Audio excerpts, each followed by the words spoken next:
To find the man behind the moons, you will have to complete the Caretaker's Lunar Lament quest first. After doing so, you will be able to complete this quest. Mr. Piers Pemberton will send an owl who is frustrated that you have been taking the moons from the demiguise statues. Pemberton will then reveal why he's been placing the moons everywhere. Report to Mr. Moon to tell him what you learned.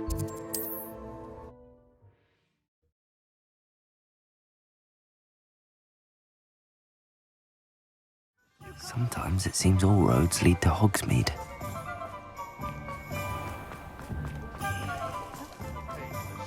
Those statues took time and effort. Hello, pardon me.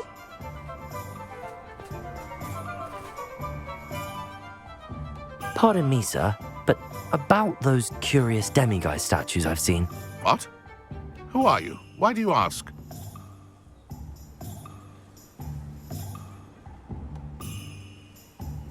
They're quite clever. Oh, thank you. A lot of craftsmanship and care went into them. I assume. So you did create them? Yes, I did.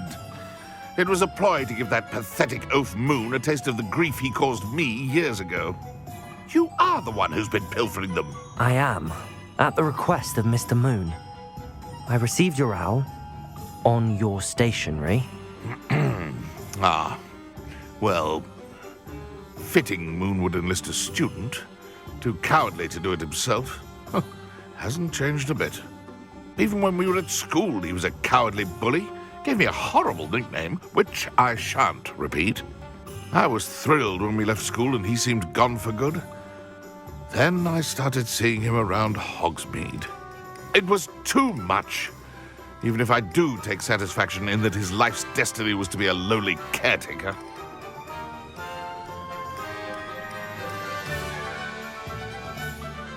Mr. Moon does a good deal for the school, and he's taught me a lot. He's terrified of those statues. I know. You should have seen his face when that boggart appeared. Oh, priceless. That's when I knew what I needed to do. I simply didn't want to encounter him anymore. So, I shrewdly put a boggart in his path to learn his greatest fear. I then created the demiguise statues to keep him in his place, so to speak. The moons were an inspired play on his name. It worked brilliantly, until you started clearing them out.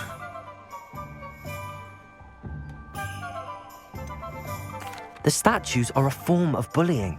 You're no better than him. Perhaps it's time you both moved on. Fair point, I suppose. If they've terrified him, as you say, he may have learned his lesson.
Mr. Moon, I've learned who's behind the demiguise statues.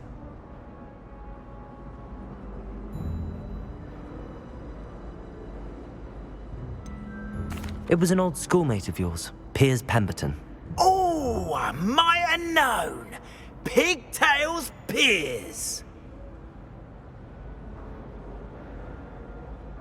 I don't think he likes being called that. Of course he does. Oh, we had such flowing locks, and we used to laugh about them. I laughed the hardest of all. Clever, clever man. I'd no idea he was so devious. I must go and congratulate him. Whatever statues remain seem less terrifying now that I know they were put out by old pigtails. Continue collecting them if you like. As for me, I'm gonna go and pay a visit to my old friend.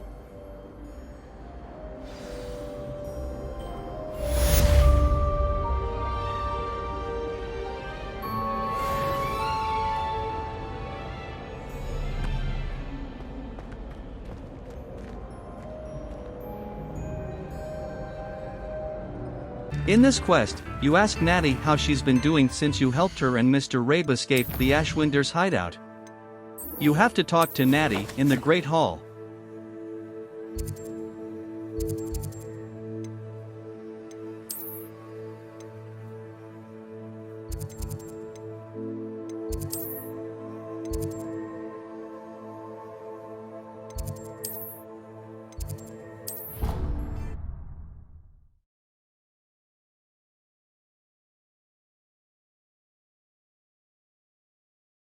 I've always said that travel broadens the mind.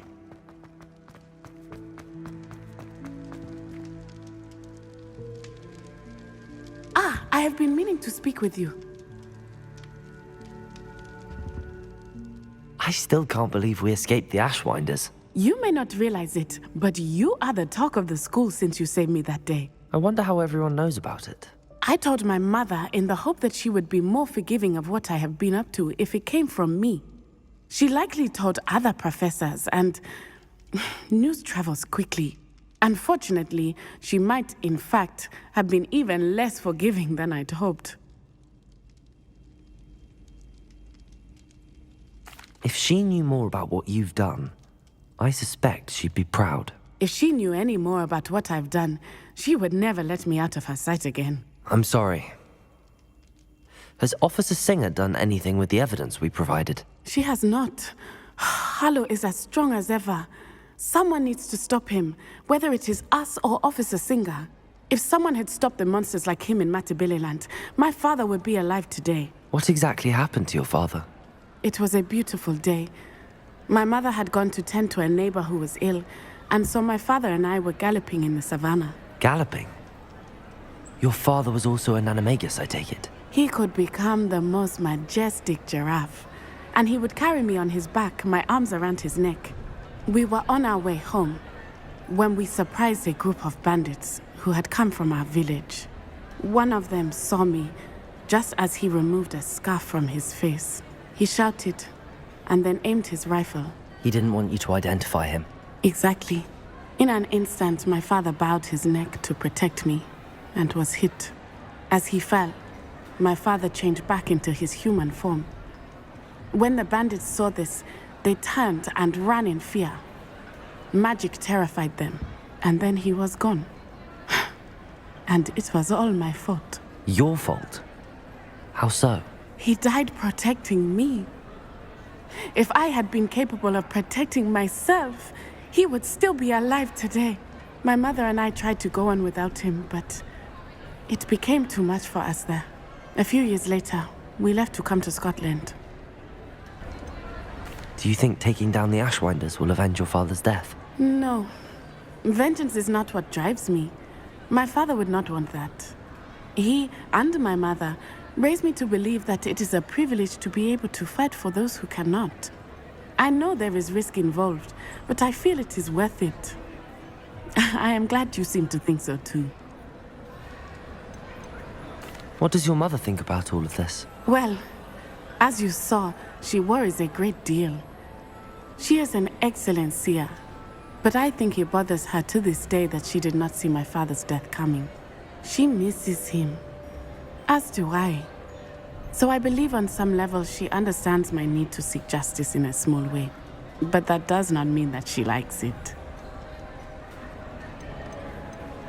Do you think your father would approve of the things we've been doing? Oh my, that is a good question. In theory, yes. Although he would worry as my mother does. But I think he, of all people, would understand my persistence. My father never shied away from a fight for good, no matter how ruthless the foe. And I think he would have enjoyed knowing that I had a compatriot like you. I'm sorry, Natty. I can't imagine what you've been through. Your father sounds exceptional. He was. Truly extraordinary. And thank you for your kind words. We all have our burdens. My father had a saying about that. Yes, I remember. Rain does not fall on one roof alone. Exactly. Soon you and I will put an end to the Ashwinders, beginning with Harlow. And once he is gone, we will turn our attention to Rookwood. We are making progress, and we will succeed. Thank you again for saving me. You deserve all of the praise you have received. For this quest, you have to talk to Natty in the Great Hall.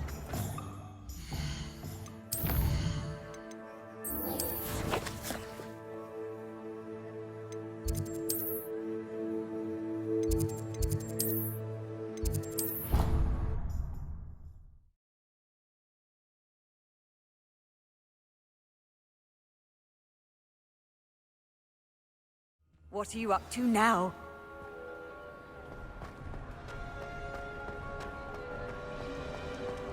Some days are more difficult. Natty, is everything all right? There are times when my father's absence drifts to the back of my mind. And I feel peace for a day or two. But this is not one of those times. I miss him. I miss running with him. I miss Matibeleland. He should still be here.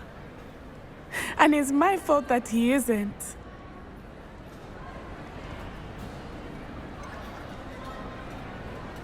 It's not your fault, Natty. There's nothing you could have done to prevent it. That is what my mother says. But he died protecting me. And I cannot help but feel guilty over that. I find myself reliving the moment more often than I would like. I believe I would feel less helpless if I could truly put an end to Harlow and the rest of Rookwood's miserable lot.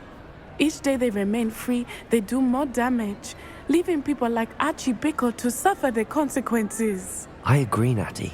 We'll get them. I've never seen someone so committed to a cause. Thank you. I believe we will get them, beginning with Harlow. Thank you for speaking with me. It was very helpful.